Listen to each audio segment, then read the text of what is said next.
송은재TV 시작합니다.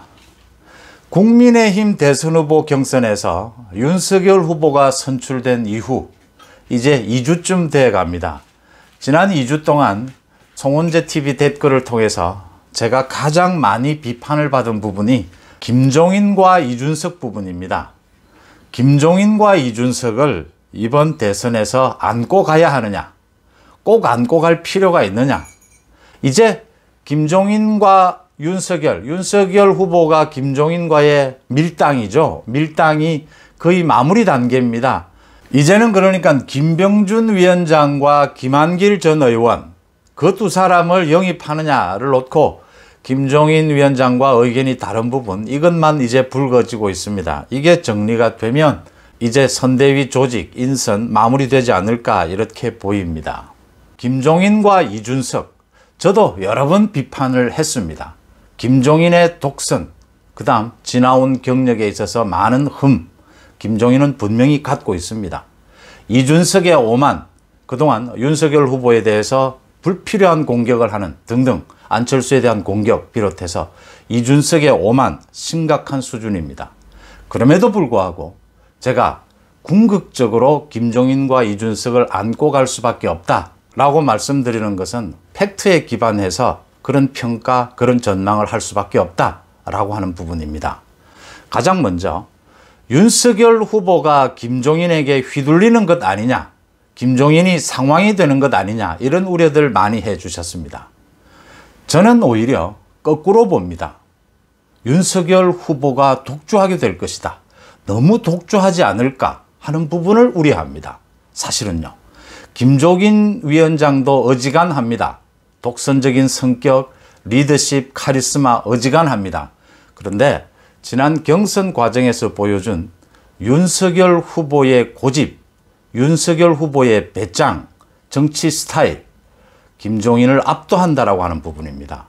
세세하게 말씀을 드리면 김종인이 그렇게 반대하는데도 국민의힘 입당을 전격적으로 결단합니다. 이준석을 패싱하면서 오늘 아침 이준석이 그 이야기를 또 했죠. 자기를 패싱했다. 앞으로 정당사에 그런 일이 있어서는 안 된다, 이런 얘기를 했는데 이준석을 패싱하면서 전격적으로 입당합니다. 그 이후에 윤석열 후보는 자신의 소신, 자신의 스타일을 조금도 굽히지 않았습니다. 정치 신인임에도 불구하고 많은 걱정들을 합니다. 정치 신인이니까 많은 사람들의 얘기를 듣고 흔들리지 않겠느냐, 김종인에게 휘둘리지 않겠느냐, 이준석에게 휘둘리지 않겠느냐. 지금 되돌아보면 전혀 휘둘리지 않았다. 모든 것을 윤석열 스타일대로 다 해왔다라고 하는 부분입니다. 소위 윤석열 스타일, 검찰 때부터 있어 왔던 이야기죠. 보스형. 많은 사람들을 챙기고 자기 주변에 많은 사람들을 이끌고 다니기를 좋아하고 많은 사람들을 자신이 챙기는 그런 보스형 스타일을 굽히지 않았다라고 하는 점입니다. 그 다음 두 번째, 윤석열은 왜 김종인과 이준석을 안고 가려고 할까? 김종인과 이준석을 어떻게 판단하고 있을까? 윤석열은 정치에 입문하고 난 뒤부터 곧바로 김종인과 잦은 접촉을 해왔고 경선 과정에서 김종인의 코치, 김종인의 조언을 많이 들었습니다.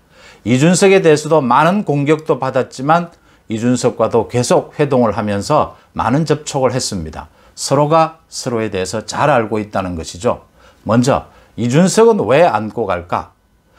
버릴 필요가 없기 때문입니다. 당대표인데 굳이 버리는 그런 악수를 둘 필요가 없다. 부작용이 일어날 그런 부분을 선택할 필요가 없다라고 하는 부분입니다. 오늘 권성동 사무총장을 임명했습니다. 이준석은 애당초 대선 후보인 윤석열 후보와 밀당을 하거나 갈등을 빚을 그런 위치에 있질 않았습니다. 당 대선 후보가 뽑히게 되면 당대표는 윤석열 후보가 배려하지 않으면 당대표로서의 명예도 지킬 수 없습니다. 이준석도 알고 윤석열도 알죠. 그럼에도 불구하고 굳이 사무총장만 바꾸면 간단하게 당이 장악되는데, 선대위만 발족하면 당 조직은 이제 선대위로 거의 흡수가 되는데 굳이 이준석을 내칠 필요가 없다. 아예 처음부터 승부가 되지 않았다라고 하는 점입니다. 여권의 언론들 또 일부의 야권에서 계속 갈등 이런 이야기를 하는데 아예 갈등이 일어날 여지가 없었다라고 하는 부분입니다. 그 다음 김종인입니다. 김종인의 독선, 김종인의 스타일, 윤석열 후보도 이미 잘 알고 있는 것이죠. 그런데 왜 김종인을 안고 가려고 할까요? 제가 거듭 말씀을 드리지만 대선 국면에서 김종인만큼 준비된 승부사가 우리 정치권에는 거의 없다라고 하는 점입니다. 김종인은 지역구에 가서 국회의원이 되도록 한번 해본 적이 있지만 떨어졌죠. 누군가의 표를 받으려고 노력해 본 적이 없는 사람입니다. 한 번도 남에게 표를 구걸하는 선거운동을 해본 적이 없습니다. 그래서 김종인이 필요한 겁니다. 윤석열과는 정반대입니다. 윤석열은 보스형이고 자기 주변에 많은 사람을 두고 싶어하고 많은 사람을 이끌어가고 싶어합니다. 김종인은 정반대입니다. 사람을 별로 좋아하지 않습니다. 자기 혼자 자기의 전략, 자기의 소신을 만들고 그것에 따라서 효율적으로 일을 추진하는 것을 즐깁니다.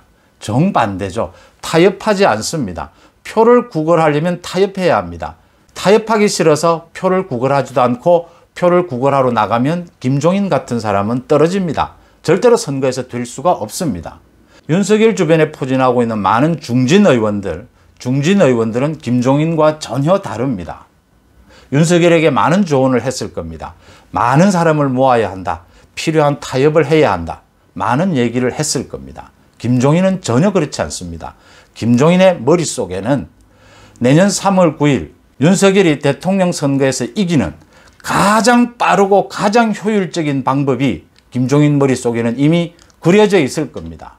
그렇게 여의도 정치권에서 독특한 존재인 김종인을 윤석열 후보가 인정하는 것입니다. 지난 경선 국면에서 김종인 후보가 한 번씩 툭툭 던지는 메시지, 또 지난 2주일 동안 경선이 끝나고 난 뒤에 김종인 위원장이 소위 윤석열 후보를 압박하는 메시지들, 많은 메시지들을 보셨을 겁니다. 뛰어나다는 부분을 느낍니다. 그러니까 밀당을 하는 것이죠. 그 메시지, 언론에 대고 김종인이 하는 메시지, 이런 메시지들은 모두 3단계, 4단계의 계산을 깔고 있습니다. 굉장히 간략하지만 많은 의미를 함축하고 있습니다.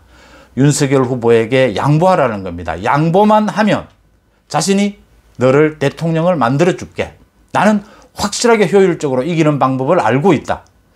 윤석열 후보가 이걸 알고 있는 겁니다. 윤석열 후보가 주변에 많은 중진들, 많은 의원들을 거느리면서도 김종인의 손을 끝까지 놓지 않는 이유는 김종인의 가치를, 자신과는 정반대의 스타일이어서 정말 같이 이야기하고 하는 것이 별로 내키지 않을 겁니다.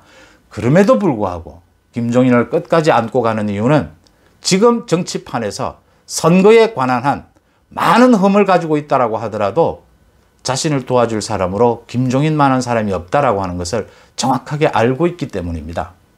그 다음 마지막으로, 그럼 지금 하고 있는 이 마지막 밀당, 선대위를 둘러싼 이 마지막 밀당 어떻게 될 것 같으냐? 김종인 위원장이 원하는 대로 선대위 꾸리면 끝입니다. 김종인 위원장이 요구하는 효율적인 선대위로 가서 아무 문제가 없습니다. 왜 문제가 없느냐? 며칠이 지나고 난 다음에 윤석열 후보가 자신이 원하는 대로 마음대로 선대위를 보강하면 끝입니다. 김종인 위원장에게 좀 이해를 구하면 김종인 위원장이 뭘 어떻게 하겠습니까? 김병준, 김한길 문제가 그런 문제입니다. 김종인이 반대할 게 뻔하지 않습니까?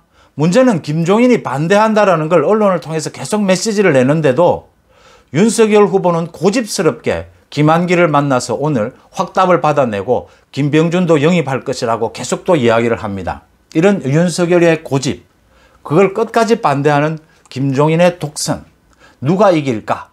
저는 누가 이기고 지고가 없다라고 봅니다. 이 두 사람을 윤석열이 영입하지 않겠다라고 하면 간단하게 끝나는 문제입니다. 그리고 일주일 뒤에 다시 또 영입하면 됩니다. 김종인의 양해를 구하고. 대선 후보를 거역할 사람은 아무도 없습니다. 이런 방식을 했던 사람이 박근혜 대통령입니다. 지난 2012년에 박근혜 대통령이 김종인이 원하는 것을 그 자리에서는 거의 수용을 하고 들어주는 척하고 그 다음 며칠 지나서 다 뒤바꿨습니다. 대선 후보를 거스를 수는 없습니다. 김종인 위원장도 이번 대선이 간절합니다. 윤석열 후보를 보고 자신이 어떻게 하면 윤석열 후보가 3월 9일 이길 수 있는 대통령이 될 수 있다는 걸 보았습니다. 김종인은. 김종인에 대해서 많은 욕심이 있을 것이다. 앞으로 많은 영향력을 끼치려고 할 것이다. 그런 것이 있겠죠. 사람인 이상. 하지만 부차적인 겁니다. 제가 판단하기에는 김종인 위원장은 이번 대선을 윤석열 후보라는 주인공을 통해서 마지막으로, 자기 인생 마지막으로 이기고 싶은 겁니다. 효율적이고 슬림화된 조직을 이끌고 김종인 위원장은 자신이 생각한 방식, 자신은 이미 자신의 방식대로 가면 3월 9일 승리했거든요. 이 방식대로만 가면 되는 겁니다. 어떻게 하면 조직 내에서 또 윤석열 후보가 자신의 생각을 꺾는다든지 반대한다든지 이걸 최소화하는 데만 김종인 위원장은 관심이 있을 뿐입니다. 이미 이겨 있으니까요. 김종인 위원장의 머릿속에는. 이제 이게 충돌하는 겁니다. 서로의 스타일도 다르고 생각하는 것도 모두 다릅니다. 이 다르다라고 하는 것이 윤석열이 후보로 선출된 이후에 바로 드러났습니다. 윤석열 후보는 대통합, 정권 교체를 바라는 모든 사람들과 함께 가자라고 했습니다. 김종인은 정반대로 슬림화된 효율적인 것으로 가야 한다. 대선에서 승리하기 위해서는 김종인 위원장의 말이 맞습니다. 김종인 위원장의 이런 효율적인 방안이 맞다라는 걸 윤석열 후보도 잘 알고 있기 때문에 김종인 위원장의 손을 놓지 않는 겁니다. 윤석열 후보 주변에 포진한 많은 중진 의원들이 김종인 위원장 꼭 같이 가야겠느냐. 김종인 위원장은 계속 중진 의원들을 내쳐라 라고 이야기하거든요. 자신들을 내쳐라 라고 하는데 가만히 있을 중진 의원들이 어디에 있습니까? 왜 김종인 위원장을 안고 가야 하느냐. 말이 나올 수밖에 없습니다. 윤석열 후보만은 혼자서 김종인 위원장이 왜 필요한가를 알고 있는 겁니다. 또 이렇게 김병준을 고집하지 않으면 김병준은 또 특위위원장입니다. 그러니까 김종인 총괄위원장이 자신이 지휘할 총괄위원회에 포함되어 있는 사람도 아닙니다. 이거는 대선 후보 직속으로 특위를 만들어서 거기에 김병준 위원장이라든지 김한길 위원장을 영입하겠다는 겁니다. 굳이 따지자면 김종인 위원장 자기 일과는 관계도 없는 부분입니다. 윤석열 후보가 김종인 위원장의 요구를 받아들여서 빨리 선대위 발 쪽으로 가면 되는데 굳이 윤석열 후보가 고집스럽게 김종인 위원장이 반대하고 있는데도 계속 이런 사람들을 만나서 영입 확답을 받아내고 있습니다. 왜 그럴까요? 윤석열 스타일입니다. 김종인에게 휘둘리지 않는다. 휘둘릴 이유도 없다라는 것을 보여주는 겁니다. 당장은 협의를 통해서 또 조정을 해서 그 사람들이 빠질 수도 있겠지만 결과적으로 시간이 지나면 모두 들어올 사람들이다. 김종인 위원장이 총괄선대위원장을 맡고 난 이후에 윤석열 후보가 자신의 직속으로 윤석열 후보 스타일대로 많은 사람들을 함께 끌어들일 겁니다. 그때마다 김종인 위원장에게 이해를 구하겠지만 김종인 위원장도 받아들일 수밖에 없을 것이다. 왜냐하면 김종인 위원장도 이번 대선이 자신의 인생의 마지막 기회고 윤석열 후보라고 하는 좋은 상품으로 자신의 마지막 정치적 꿈을 이루고 싶은 그 욕망이 강하다고 하는 것이 지금 계속 드러나고 있지 않습니까? 김종인 위원장에 대한 그 엄청난 비난, 그 엄청난 공격에도 김종인 위원장은 끝까지 윤석열 후보에 대해서 압박하는 것. 이거 뭐 어떻게 봐야 합니까? 이런 압박을. 그러니까 자기 뜻대로 해달라고 애원하는 것이죠. 오히려. 요구하는 것인데 정말 제가 보기에는 애원하다시피 윤석열 후보에게 자신의 뜻대로 해달라고 지금 계속 얘기를 하고 있는 겁니다. 그만큼 김종인 위원장의 열망도 강하다라고 하는 부분입니다. 경선 과정에서 경선이 끝나고 난 뒤에 윤석열 후보의 말, 김종인 위원장의 말 등 팩트를 바탕으로 해서 이런 판단 속에서 김종인과 이준석을 안고 가야 한다. 많은 문제점이 있지만 안고 가야 한다. 충분히 견제할 수 있을 것이다. 그 다음 윤석열 후보가 휘둘릴 것이다. 전혀 반대입니다. 오히려 앞으로 대선 과정에서 또 윤석열 후보가 집권하고 나면 윤석열 후보나 윤석열 대통령에게 직언을 할 수 있는 사람, 비판을 할 수 있는 사람이 없어지지 않을까. 그런 부분이 더 걱정된다. 이런 말씀을 드립니다. 김종인과 이준석을 안고 가야 된다. 어떤 경우에도 라고 제가 그동안 계속해서 말씀드렸던 그 부분에 대한 배경을 좀 설명을 드렸습니다. 여러분들은 어떻게 생각하시는지 알고 싶습니다. 송은재TV 마칩니다. 고맙습니다.